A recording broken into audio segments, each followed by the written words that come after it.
One of the biggest questions I had after registering with SAMRO was, when do I actually get paid? If you're a South African music producer, composer, or songwriter, especially if you're involved in sync licensing or releasing music to the public, this is something you need to plan around. Because SAMRO royalties don't just get paid every month. In fact, they follow a distribution calendar that runs on specific payout cycles depending on what kind of usage your music has had. In this video, I'm going to break down how often SAMRO pays out royalties, what categories are paid when, why payments sometimes take longer than expected, and how I manage the wait as part of my freelance music career. Let's start with the basic timeline. SAMRO generally pays royalties multiple times a year, but according to the current cycle that you're in, right now, which is July 2024 to June 2025. I've just counted and there'll be about 21 payments that happen in that period. This schedule is available on the SAMRO website, but if you're watching on YouTube, there will be a link to their website to download this document, regardless of which year you watch this video. So now, as you can see on this form, some distributions pop up multiple times throughout the period. This is for various reasons related to what's collected and when SAMRO does their different admin cycles. As an example of this, I received foreign royalties from a few territories in October, different territories in January, and then I expect the rest to then be sent through in May. So let's do a quick breakdown so you understand why you won't get paid next month if your song appears on TV today. Let's say your music gets played on a TV show now in April. That usage still needs to be reported to SAMRO by the broadcaster, and broadcasters don't always report usage in real time. They often submit logs in bulk, sometimes months later.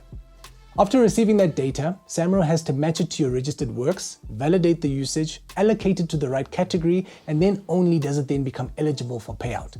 That means your April placement now might only show up on a royalty statement in the next year, if everything goes according to plan.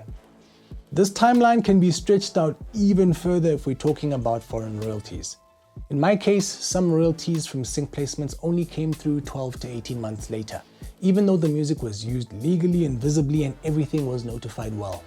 This is why it's important to know the cycle, so you don't panic when money doesn't land immediately. I've gotten very used to hearing my music being used on TV and thinking, yeah, I'm gonna get paid nicely from this, but only in a year from now. It shifts my thinking from quick paydays to long-term money that will fuel my plans, my lifestyle, and allow me to invest for the future, as opposed to looking at royalties as some kind of short-term money solution to pay next month's bills.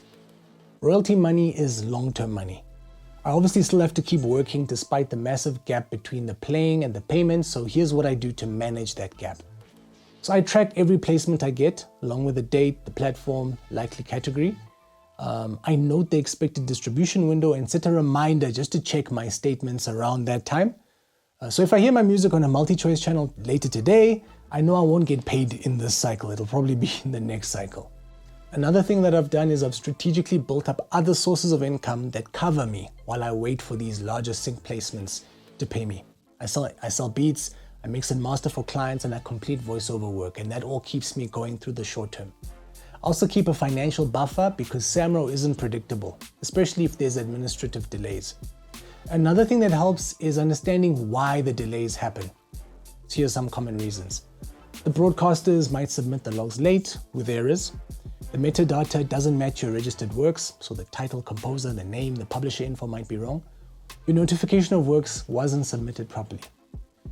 Your membership details or banking info might be outdated or incorrect, and SAMRO is still reconciling foreign royalties from international partners. I can imagine I've had a royalty held back because of a single letter mismatch between my long surname and the registration. And that obviously makes things annoying, but yeah, it ends up in a delay. That's why I always recommend reviewing your registration info and rechecking any works you've submitted. And if you haven't seen a payment after a full year, especially for a track you know was publicly performed, reach out to SAMRO with your membership number and the title of the track and any usage info you have. It won't guarantee your payment, but it will help speed up the process if you bring that evidence forward.